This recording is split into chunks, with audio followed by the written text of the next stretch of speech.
তো আমরা আজকের এই ভিডিওতে মূলত আমরা HTML নিয়ে কাজ করব। তো HTML নিয়ে কাজ করার জন্য আমরা প্রথমেই আমাদের ডেস্কটপে একটা প্রজেক্ট নিয়ে নিই। তো এখানে জাস্ট আমরা একটা ফোল্ডার ক্রিয়েট করব, বলবো হচ্ছে বেসিক HTML।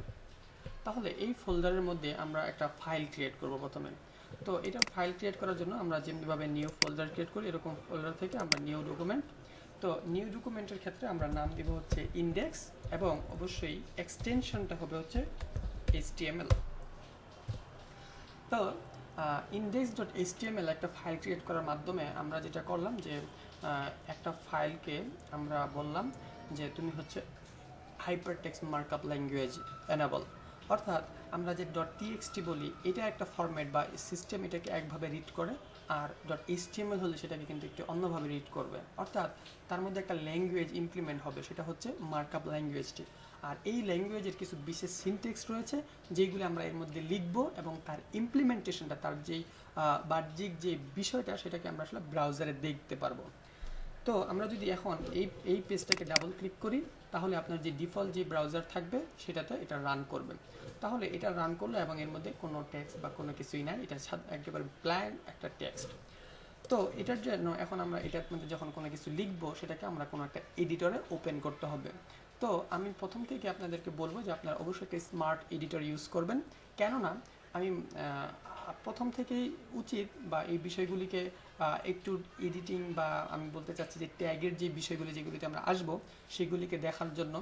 তো স্মার্ট এডিটরগুলি যদি আপনি ইউজ করেন, তাহলে আপনার যে কোডিং করার যেই আসলে যে বিরক্তিকর বিষয়টা, যে হয়তো বা প্রতিটা জিনিস লিখতে লিখতে যে বিষয়গুলি, এগুলো কিন্তু আসলে আপনার অনেক অর্থেই বা অনেক ক্ষেত্রে এটা অনেকটা প্রবলেম হয়ে যায়, আসলে একটু কাজ করতে করতে বোর হয়ে যায় বা অনেক কিছু লিখতে হয়।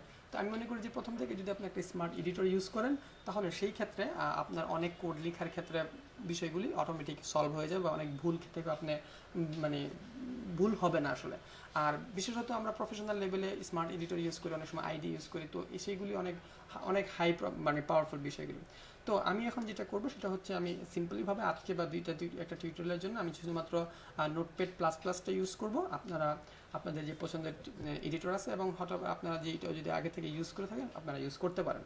তো নোটপ্যাড প্লাস প্লাসটা বাই ডিফল্ট সিস্টেমের সাথে থাকে না। আপনারা যদি ওয়েবসাইটে যান এবং নোটপ্যাড প্লাস প্লাস যদি লেখেন, তাহলে এটার খুব মানে সিম্পল একটা ডাউনলোড লিঙ্ক চলে আসবে, আপনারা ডাউনলোড করলেই নেক্সট ফিনিশ ব্যাস।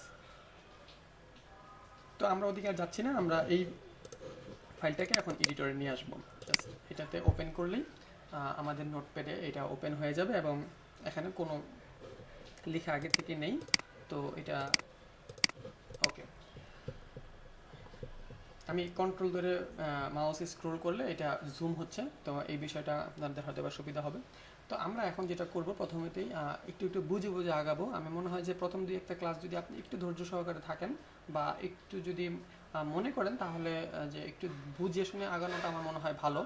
তো সেই ক্ষেত্রে আমরা একটু দেখি যে প্রথমে কি আসেন। তো প্রথমে আমরা HTML লিখবো। সো আমরা একটা HTML লিখতেছি।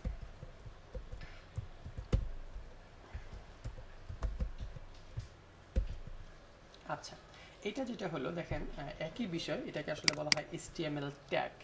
তো HTML ট্যাগ এটা লেখার জন্য আমাকে মাঝখানে যে লেখাটা HTML সেটাই লিখতে হবে, এবং শেষ করার জন্য সেটাকে আমাকে একটা এরকম অ্যাঙ্গেল ব্রেকেট এখন এখানে একটা স্ল্যাশ দিয়ে দিতে হবে। তার মানে এটা হচ্ছে আসলে স্টার্টিং ট্যাগ, আর এটা হচ্ছে এন্ডিং ট্যাগ। ওকে, এর মাঝখানে আমরা চলে আসবো, অর্থাৎ এটার মাঝখানে যে আমরা এরকম ইন্টার দিয়ে স্পেস তৈরি করি, তাহলে আসলে আমরা HTML এর মধ্যে চলে আসলাম। তো মনে রাখতে হবে যে HTML এর পুরো কন্টেন্টটাই মূলত HTML এই ট্যাগের মধ্যেই থাকবে, অর্থাৎ এটাকে আপনারা চিন্তা করতে পারেন একটা বক্সের মধ্যে আরেকটা বক্স, তাই না? অনেক সময় আমরা গিফট বক্স যেরকম করি, একটা বড় বক্সকে একটা ছোট বক্সের মধ্যে রাখি, তার মধ্যে আরেকটা বক্সের মধ্যে, এরকম যে বিষয়টা সেটাই।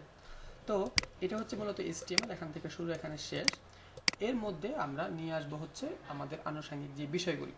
তো এখানে থাকবে হচ্ছে HTML এর মধ্যে আমাদের থাকে হচ্ছে হেড, অর্থাৎ আমরা ওয়েব পেজের হেড একটা অংশ, বডি একটা অংশ, এভাবে আমরা আলাদা করব। এটা আমাদের হিউম্যান স্ট্রাকচারের মধ্যেও তো আছে, তাই না?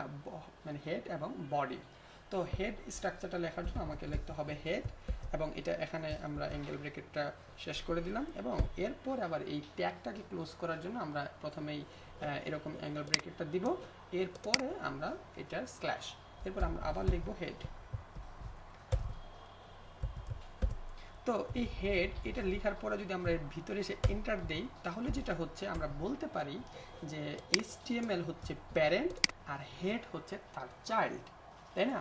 হেড HTMLটা কভার করেছে আপনার হেড ট্যাগটাকে, ওকে। আবার আমরা যেটা করব, আমরা একটা জিনিস দেখেন বা আপনার স্ট্রাকচারের দিকে, হেড এর ভিতরে কিন্তু বডি না, তাই না? হেড এর পাশে হচ্ছে বডি। সো আমরা বডিটা এখানে লিখব এইরকম ভাবে। তাতে কি হলো, এই যে এরিয়াটা এটা কিন্তু বডি স্ট্রাকচার। আপনাকে মনে রাখতে হবে যে এই দুইটা এরিয়াকে কেন, বা এটাকে আমি বলতে চাই বেসিক স্ট্রাকচার। আমি আরও কিছু জিনিস যুক্ত করবো এর মধ্যে। তো HTML দিয়ে শুরু হলো, হেড ট্যাগ দিয়ে একটা হেড ট্যাগ এবং একটা বডি ট্যাগ, এটাকে আমরা একটা বেসিক স্ট্রাকচার নিয়ে আসলাম। হেড ট্যাগ বা এই জায়গাটাতে থাকবে হচ্ছে এমন কিছু কন্টেন্ট যেগুলো আসলে ওয়েব পেজের জন্য কাজ করবে বাট ব্রাউজারে শো করবে না। আর বডিতে থাকবে হচ্ছে যে সমস্ত কন্টেন্টগুলি আসলে ব্রাউজারে শো করবে। তো এটা একটা জেনারেল থিং, আমরা যদিও এর ব্যতিক্রম দেখব বিভিন্ন সময়, যে হেডের মধ্যে থাকা কন্টেন্ট ব্রাউজারে আমরা দেখতে পারবো, বডিতে থাকা জিনিস অনেক সময় দেখবো না। সো এটা ওইভাবে আসলে আপনাকে চিন্তা করতে হবে না, জাস্ট এটাকে একটা জেনারেল কনসেপ্ট থেকে বুঝেন যে হেডের মধ্যে আমরা সেই সমস্ত যেমন লিঙ্ক করার কাজগুলি, স্ক্রিপ্টিং করার কাজগুলি, এইগুলি আমরা হেডের মধ্যে রাখি, আর বডিতে আমরা কন্টেন্টগুলি রাখবো। তো এখানে আমরা আরেকটা বিষয় লিখতে পারি, সেটা হচ্ছে টাইটেল। সো আমরা যদি এখানে এটাকে শেষ করি তাহলে আমরা এই যে এখানে আমরা লিখতে পারি হচ্ছে টাইটেল। তাহলে এই জায়গাটাতে আমরা আমাদের যে কোনো টেক্সট আমরা আমাদের মতো লিখতে পারি, অর্থাৎ বেসিক HTML। তো এই হচ্ছে আমাদের বেসিক HTML কোর্স, এটা আমরা টাইটেলে লিখলাম। এবং এই যে বডি ট্যাগের মধ্যে এসে আমরা যে কোনো কিছু লিখতে পারি।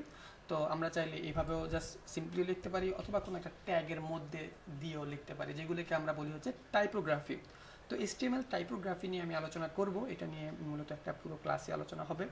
তো আমরা বেসিক স্ট্রাকচারের এই জায়গাটাতে আসলাম এবং এখানে আমি একটা গুরুত্বপূর্ণ জিনিস আলোচনা করতে চাই। আমি এক সেকেন্ড আমি একটা পি ট্যাগ দিয়ে নিই, এটা নিয়ে আমরা হয়তো বা আগামী ক্লাসে আলোচনা করব। তো এখানে আমরা হয়তো বা কিছু টেক্সট দিতে পারি, তাই না? তো আমরা এই টেক্সটটাকেই কয়েকবার কপি পেস্ট করে নিই, তাহলেই হবে, আমাদের কিছু কন্টেন্ট হলেই হলো। তো এই হচ্ছে আমাদের মোটামুটি স্ট্রাকচার।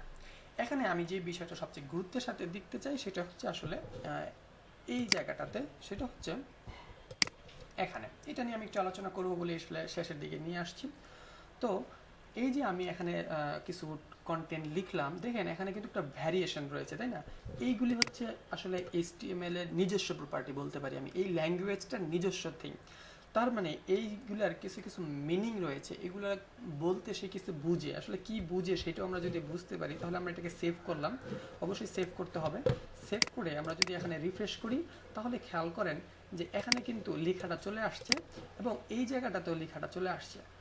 তার মানে এটার মধ্যে প্রত্যেকটা ট্যাগের মধ্যে ইনস্ট্রাকশন রয়েছে যে এটাকে কি করতে হবে। Okay fine. বাট আমি এখন যে বিষয়টাতে আসতে যাচ্ছি সেটা হচ্ছে HTML এর শুরু থেকে এখনো পর্যন্ত আপনারা জেনে থাকবেন যে HTML এর বিভিন্ন ভার্সন রয়েছে, তাই না? HTML4 ছিল, এখন HTML5 চলতেছে। আমরা মূলত এই কোর্সটা HTML5 কে কেন্দ্র করেই সাজিয়েছি। তো এখানে যে বিষয়টা সেটা হচ্ছে যে আমরা এই জায়গাটাতে একটা ডক টাইপ মানে ডকুমেন্ট টাইপ বলে দেব, ঠিক আছে? তো ডকুমেন্ট টাইপটা বললে আসলে কি হবে, ডকুমেন্ট টাইপটা বললে বুঝতে পারবে আসলে আমরা জানি যে এই ধরনের ট্যাগের যে মিনিংগুলি, সেই মিনিংগুলো কিন্তু পার্স করতে হয়, কম্পাইল করতে হয়, তাই না? অর্থাৎ এখানে একটা দুভাষীর মতো কাজ করে। বিষয়টা অনেকটা এরকম যে কেউ একজন চায়না থেকে আসছে, আপনি চায়না ল্যাঙ্গুয়েজ বুঝেন না, তখন তার সাথে কমিউনিকেশন করার জন্য কোনো একটা দুভাষী আপনাকে মিডলে থেকে আপনাকে কিন্তু সেই বিষয়গুলিকে বুঝিয়ে দিবে। তো এই বিষয়টাকে আসলে বলা হয় যে কম্পাইলার বা আসলে ট্রান্সলেট বা ইন্টারপ্রিটার, এরকম কোনো কিছু। তো এই জায়গাটাতে এসে আমি যেটা বলতে চাচ্ছি সেটা হচ্ছে যে আমরা আসলে যেটা লিখি সেটা হচ্ছে ইংরেজিতে লিখি, আমরা জাস্ট একটা সিনট্যাক্স, একটা প্রোগ্রামিংয়ের একটা সিনট্যাক্সটিক্যালি লিখতে থাকি, কিন্তু এগুলোর আসল মিনিংটাকে বের করার জন্য কিন্তু সেটাকে কম্পাইল হতে হবে, সেটাকে মেশিন লার্নিংয়ে যেতে হবে। তো এই যে কম্পাইলিং হওয়া বা পার্স হওয়ার যে বিষয়টা, সেটাকে আসলে বোঝার জন্য বা এই জিনিসটাকে খুব স্মুথলি কম্পাইলিং যখন হবে তখন সেটাকে ইন্ডিকেট করে দেওয়ার জন্য আমরা যেটা করব, ডকুমেন্ট টাইপ বলে দেব। এবার ডকুমেন্ট টাইপ আমরা এখানে কোনটা বলবো? ডকুমেন্ট টাইপটা মূলত আসলে HTML এর ভার্সনের উপরে আসলে চেঞ্জ হয়। তো আপনারা, আমি যেহেতু HTML5 করতেছি, তো আমি HTML5টাই লিখছি। তো এরকম যে আমরা একটা প্রথমে অ্যাঙ্গেল ব্রেকেট, যেটাকে আমরা এখানে লেস দেন বলতে পারি, হ্যাঁ। তো তারপর হচ্ছে এক্সক্লামেশন সাইন, এরপরে আমরা ক্যাপিটাল লেটারে বলতে পারি হচ্ছে ডক টাইপ, এরকম। এবং এরপরে এসে আমরা স্মল লেটার এরকম HTML এটা বলে দেব। এটা যদি বলি, হ্যাঁ, এটা বলার মাধ্যমে এটা আপনার আমার তেমন কোনো মানে বুঝার বা এটা দিয়ে কোনো উত্তর বা আমি আউটপুটে কিছু দেখাবো যে এটা দিলাম পরে এই হলো, না দেওয়ার পরে এই ছিল, এরকম কোনো কিছুই না। এটা সম্পূর্ণ একটা ইন্টারনাল বিষয়, এটা কম্পাইলিংয়ের সাথে জড়িত। আপনি যদি বুঝতে পারেন তাহলে ওকে ফাইন, বা আমি হয়তো বা এটা নিয়ে বিস্তর আলোচনা করতে পারি। বাট আপনার যদি মনে হয় যে না, এগুলা মাথার উপর দিয়ে যাচ্ছে, তাহলে দরকার নেই। আপনি শুধু এটা বুঝেন যে আমরা যে HTML এ যে সিনট্যাক্সগুলি লিখি সেগুলি একটা ভার্সনের অনুসারে হয়ে থাকে, যেমন HTML4, HTML5, XHTML এ ধরনের বিষয়গুলি আছে। তো আমরা HTML5 লিখছি এবং কম্পাইলারকে সেটা বোঝানোর জন্য আমরা আসলে ডকুমেন্ট টাইপটা বলে দেব। আর এই ডকুমেন্ট টাইপটা বলার সময় যে HTML5, HTML4, XHTML এরকম লিখতে হবে তা না। প্রত্যেকটা ভার্সনেরই নিজস্ব নিজস্ব ডক টাইপ রয়েছে। সেগুলির মধ্যে আপনার যে ভার্সনটা, সেই ডক টাইপটা আপনি যখন বলে দিবেন তখন কম্পাইলার অটোমেটিক্যালি সেটা বুঝতে পারবে। That's it. তো এটাকে যদি আমরা সেভ করি এবং আমরা যদি আউটপুট দেখি, তেমন কোনো চেঞ্জই আসবে না। That's it. এটা কিছুই আসার মতো ছিল না। That's okay. তো আমরা আমাদের এই পর্যায়ে বা এই অংশটুকু থেকে আমরা আসলে টিউটোরিয়ালটা শেষ করতে চাচ্ছি, যেখানে আমরা আলোচনা করেছি যে আসলে বেসিক স্ট্রাকচার কী জিনিস সেটা, এবং এটা কিভাবে কাজ করে, আর এখানে কোন ট্যাগটার কাজ কি। তো আমরা যদি আবার একটু বলি, সেটা হচ্ছে HTML ট্যাগের কাজ হচ্ছে পুরো বিষয়টাকে মার্চ করে রাখা বা কম্বাইন করে রাখা। আর হেড ট্যাগে থাকবে হচ্ছে সেই ধরনের কন্টেন্টগুলো যেগুলো আসলে আমরা ওয়েব পেজে সাধারণত দেখাতে চাইবো না, এগুলিকে আসলে ডকুমেন্টের সাথে জড়িত। আর বডি থেকে থাকবে হচ্ছে সেই বিষয়গুলি যেগুলো আসলে আমরা আমাদের ওয়েবসাইটে কন্টেন্ট আকারে দেখাতে চাই। যদিও কিংবা আমরা টাইটেলে থাকা এই এলিমেন্টটা কিন্তু ইতিমধ্যে আমাদের এই যে ওয়েবসাইটের এই জায়গাটাতে শো করেছে। তো আমরা ফিরছি নেক্সট টিউটোরিয়ালে। আশা করি আপনারা আমার সাথেই থাকবেন। ধন্যবাদ সবাইকে। আসসালামু আলাইকুম।